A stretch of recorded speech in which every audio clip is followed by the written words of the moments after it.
What kind of tank is it, Bar? It's a Vietnam era tank. I think it's written on the side.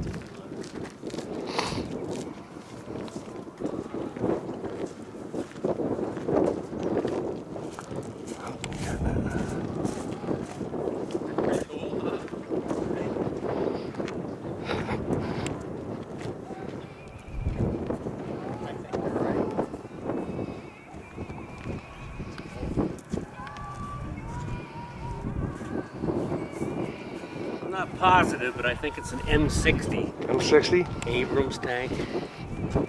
Yeah, it's a piece of hardware, I'll tell you that much. Whew. Take that shopping? Yeah, right? So you don't have to worry about traffic. Tell your dad you want to buy it. Yeah, okay. The house. Yeah. Put it in the driveway. Yeah, that's Welcome, collectors. Welcome to the next installment of Whitman Antique Militaria's videos. Unfortunately, Tom couldn't join us today. He's tied up with a big deal, so Abby and I took a field trip to the Smith and Jackson military shop and museum, owned here by Mr. Barry, his wife Michelle, and Paul.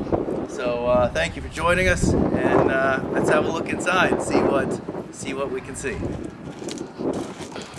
So we're inside the shop now, and first things first, it just wouldn't be right in a Whitman video if we didn't have something to drink. What do you think? you got that right. Sounds right. Johnny? Sounds right. Absolutely. We're gonna Alright, get some, thank you. we don't have any whiskey, but we have Stella's and white wine. No Imperial and Coke. Dad'll be like, I forget it, turn it off. Hide the labels. Okay, the first thing we want to do is do a toast to Mr. Tom Whitman. Here's to you, Tom. Here's Tom, All right. world famous Tom Whitman. Stella with the fellas and Michelle. Cheers. Ah, that's a good one. That's a good one. Delicious. Nice. How do you like that, Pretty good. That's a good one. All right, let's take a look at the store. All right. Okay. Come on in. After you. Michelle and I opened this place 8 years ago, In November. and we're at the Millville Army Airfield. It was a World War II P-47 Thunderbolt base from 41 to 1945. It was an advanced fighter base. When you left Millville, you were ready for combat. So 8 years ago, Michelle and I came out here, and there's a brewery by chance right behind us, and we had a beer, and we were thinking about where can we open a store, and I thought this would be the perfect place. So the building we're in right now is the former finance office, and only one building out here had bars on it, and it was this. Well, we put new Yeah. bars on it. It was this building, so we had to put bars back on it. Because these were used as houses after World War II, up until the 70s. So a lot of stuff has come in here over the last 8 years. Michelle and I keep all the good stuff. I tell people that's why I don't have any money. It's called the finance office. All the Yeah. finances are here. So we got some All cool on the stuff shelf. here. Under glass. And these are just display items, correct? Yeah. Yeah. Nice stuff, though. Japanese general sword. That's cool. And I actually got these artifacts from Paul. Oh, yeah. Ground dug Civil War belt buckle. Yeah, I had to move those along. With Yeah. DNA. Yeah, With DNA. Yeah, DNA. certainly grave removed. What do you mean with DNA? Jeb Stewart. It's part of the uniform and part of the, off the body. Dead person under the ground. Okay. DNA.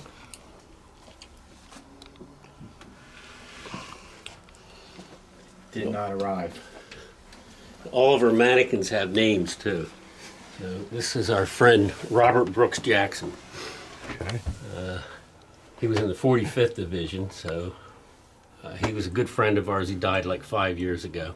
He was a World War II Army soldier that was captured at Wingen in France. He was captured in a church and spent several days there. The SS captured him. Yeah, he was really captured And by he the was SS. really It's lucky to not live. a story at all. He was Yeah, in it's a a real church for story. 3 days, until he was liberated. So we named the mannequin after our friend Bob Jackson. That's Private. very nice. Yeah.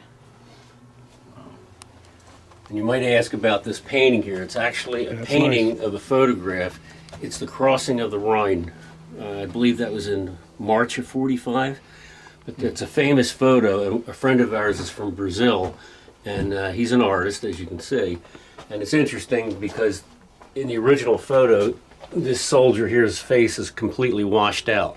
So I got Marcos's son to put on a helmet and a uniform, and Marcos painted his son into the Oh, how cool. Artistic license, yeah. Mhm. Yeah, that is really nice. Done very well. It's an original work of art. Yeah, that's really cool. Big, too. What do you got down here, Bear? A bit of everything, really. You got stick grenade, Japanese rifle, completely matching, original strap, Luftwaffe single decal helmet. You got a Panzerfaust Oh yeah. Absolutely. Line Luggers. flag. Gorget. Yeah, a nice political gorget, right? I like the mini. And the mini stick grenade. It's for the Hitler Youth. This is Dave Cunningham here. Let's see. All right. Dave Cunningham lives down in Florida right now. He was a chopper pilot in Vietnam. I've been in touch with him. Wow. Cool. If you wear a helmet, I'd say, huh? And then if you want to swing around here, Sure. I'll show you my dad. There This is you my go. dad, Edward Mickey Smith. Tilt it a little, yeah, a little towards me. There you go. He was in the Navy, I think from 54 to 58. I always tell people he had the most important job on the ship. He was the cook. He was on the USS Macon, and he loved collecting military items. Before he died, he worked here too.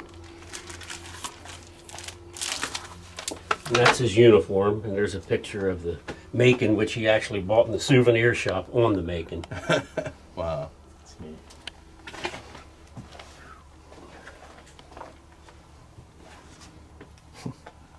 Man. Incredible, it just keeps going on and on and on. Absolutely. Lifetime collector. It's a nice early Luft sword. Yeah, it's a beauty, really. I got that at the Allentown show about 2 years ago. Right before we got there, I guess. I have a lookout, Yeah. Allentown. They're coming. They're coming. That's right.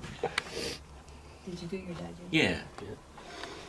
Paul will know what that license plate is. Paul was a paratrooper. What years, Paul? 77 to 80. So he trained at Fort Benning. Mm-hmm. Cool.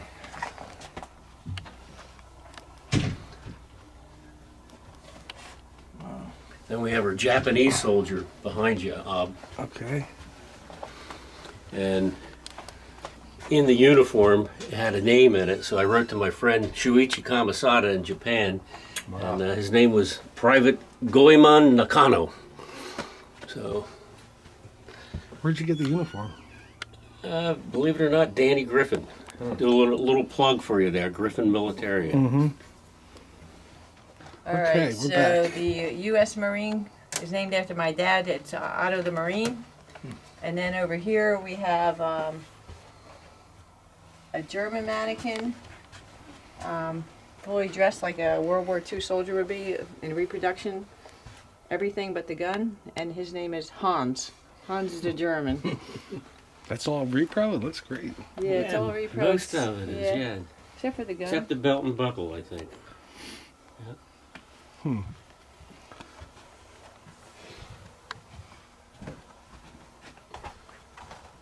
Nice kepi there. I wish it were real. Yeah. Yeah, well, because real It's a when damn you're good white. reproduction, it really is. Is that a period helmet there? It was an artist friend in Hamilton, New Jersey, painted that Oh, yeah. for us.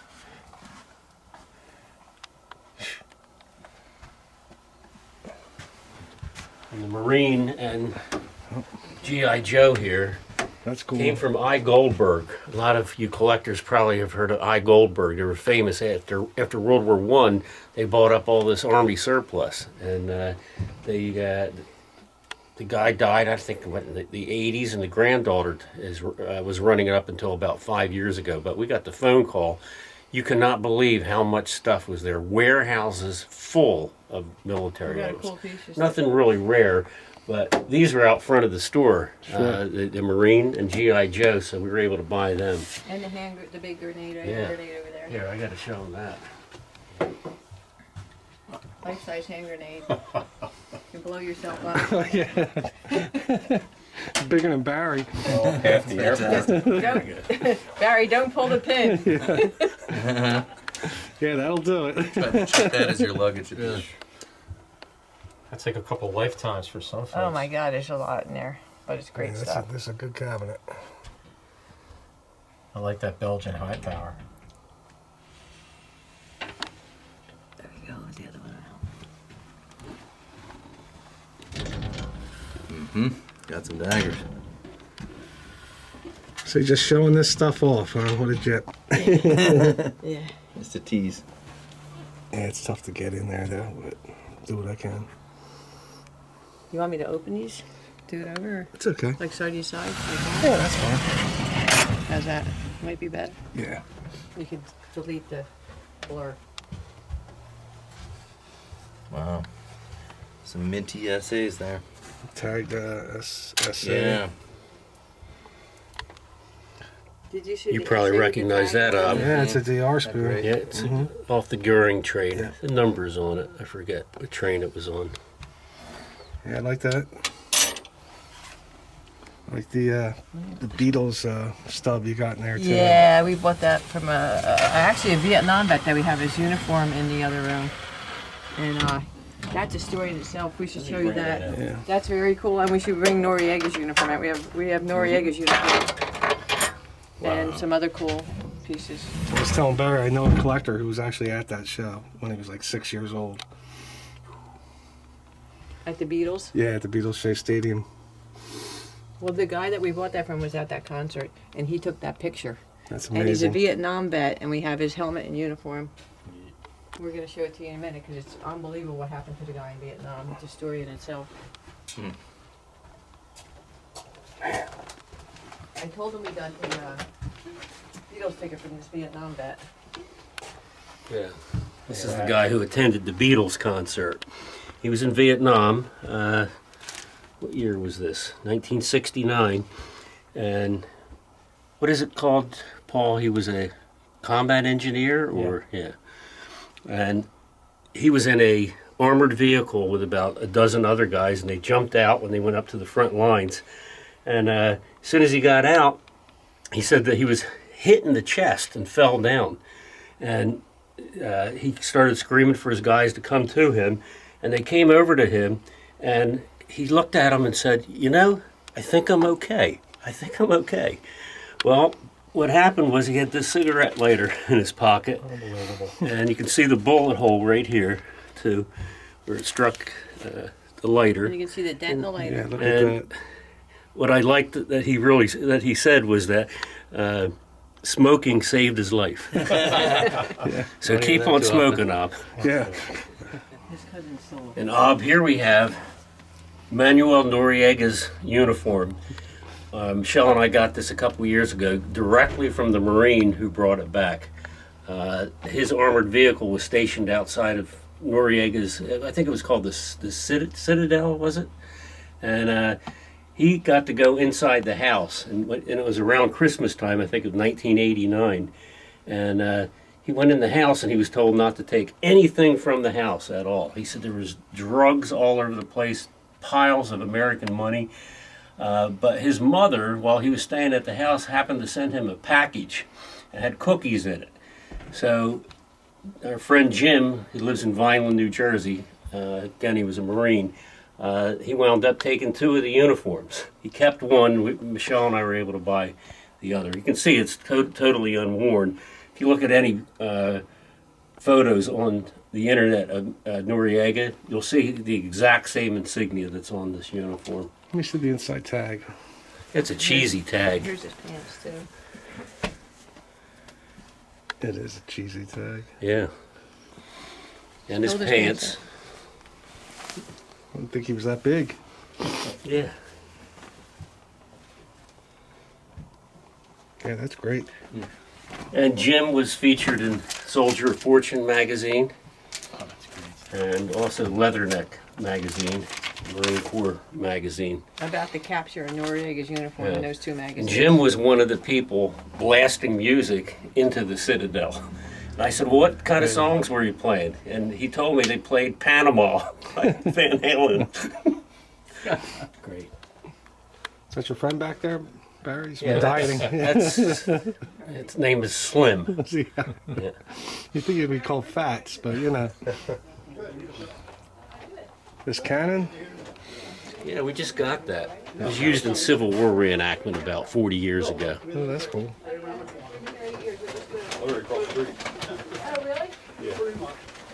Some nice helmets there.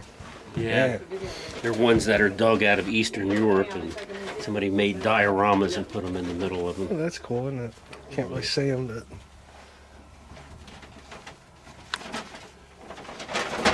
I jazz it up somehow, you know. And then we have an M60 machine gun, just like the one that Rambo or Rocky, what is that? Rambo would have used. And it's interesting, I talked to a Vietnam veteran. You see Rambo using this with one hand, shooting it. I said, was that possible? And he said, yeah, you could do it. You could actually do it. Good luck with that. Is that another piece from the I. Goldberg? That No, soldier? got that from another source. Same idea. Couple battle damaged World War I German helmets.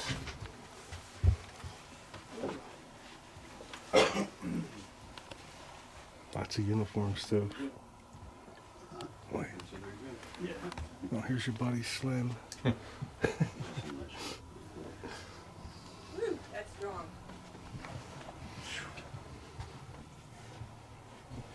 This helmet on the left here, Barry? It's an Imperial helmet, but it's a reproduction. And I know very little about Imperial items. Japanese World War II gas mask.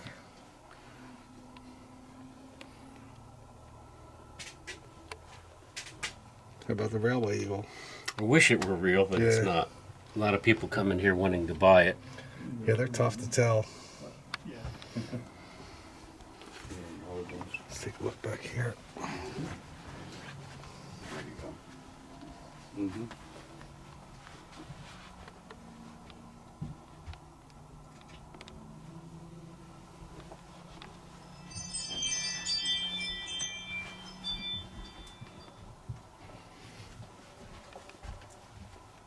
We got our skeleton crew.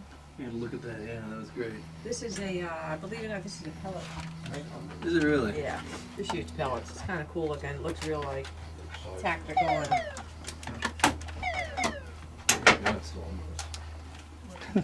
what's his name, Barry? We had a name for him. I forget. Slim. Slim. That's our friend Slim. He only works part time. Yeah. Got to give him a raise. He's not eating much. Slim's having issues. Yeah. What'd you find there, John? You All got a right, keeper? well, there's so much to see here, it's hard to focus, but found a few daggers in this case over here. We got a nice, you can tell already off the bat, pretty early SA dagger, nice early nickel fittings, beautiful grip. Looks like, to me, it looks like a period painted scabbard. Yeah, you're okay with that. Yeah, that's a nice looking thing. Let's have a look at the blade. Yeah, that's not too bad. A little aged, but not bad at all. Nice and crisp. On the back, we've got an RZM mark, so that's going to be an early RZM, but that's M7/2. So that's Voos, Emil Voos, the maker with the snake around the stump. There's another dagger in here we might as well put our fingerprints on. Real Cellar's light in here, though. Yeah, it's a little difficult probably to see. So, nice army dagger. Looks like a later made piece. with the plating on the fittings. Cross guards, I always have trouble if this is the generic or the late WKC axe beak. They look kind of similar to me, so let's have a look. Oh, interesting. Wow, that's it's really hard to see, but we're looking at a Gustav Spitzer, the prancing lion mark. That's a rare one. Yeah, it is. Tough to see, though. Yeah, light is a little rough. Missing a screw, but otherwise a nice piece. Fireman's bayonet, might as well have a quick look.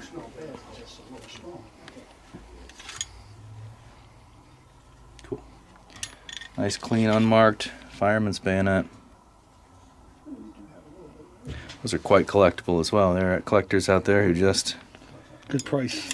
collect. Yeah, right. Fair prices here too. It's a good spot. So we also sell guns here, as you can see. Okay. Here's our gun rack.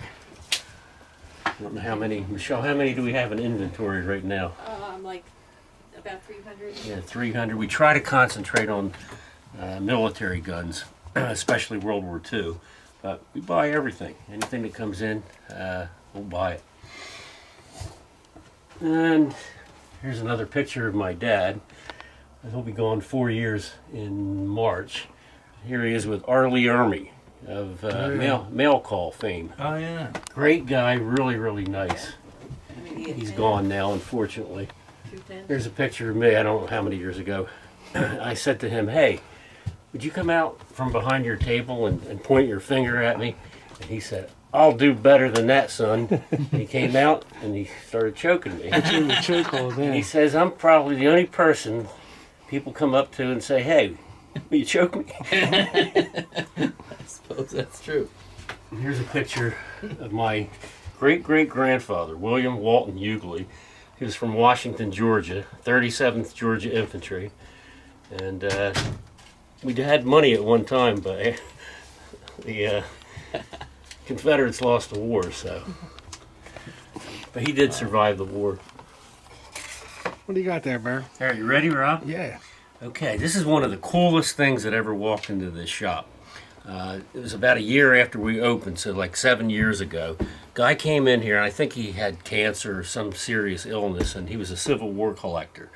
But years ago, I don't know how many years he got this, but in Philadelphia there was a house that was being torn down. And it was the home of William Jackaway. William Jackaway was the oldest surviving veteran of the Union Army from Philadelphia. And he really has an amazing story because he was in all kinds of battles. He was never wounded. And he was at Gettysburg. And he was at the Bloody Angle, which is a really famous location. It's where the rebels penetrated the deepest into the Union lines. And Jackaway, he was a big guy. He was about 6'5", and with a musket, you don't have too many chances to fire when you got dozens of people rushing at you. He literally was using his rifle as a club. Now, he lived to be 103. He died in 1944. But when he turned 100, he actually challenged Hitler to a fight. And here's a quote. When he was 100, he challenged Adolf Hitler to a fight, saying that he'd fight him anytime, any style, anywhere, and called the German Fuhrer a big bag of wind. So what we have is his actual GAR uniform and his GAR kepi, which he's wearing in this photo. And here's the bugle infantry insignia that would have been on his original kepi. And I think this is his breastplate from his ammo box. And what's really interesting is he attended all the Gettysburg reunions. And in 1938, they had the 78th reunion, or 75th reunion, I should say, at Gettysburg. It was the last one that they had, too. And they chose William Jackaway to shake hands with a Confederate soldier. Confederate soldier's name was William Gillette of Louisiana. And this is an iconic photo. It's basically right where Jackaway was during the Battle of Gettysburg. Amazing. You can tell how tall he was. He had a really little head. His head was so small that kepi won't fit on me. But he was gigantic because these are his pants to show you how tall he is. And that's his pants. Wow. So he was like 6 foot something. Big guy with a really small kepi. And 2 years ago, we brought all this stuff back to the Bloody Angle, and we actually photographed it Oh, there. that's cool. Let's get the buttons. Yeah, that's something there. That's amazing.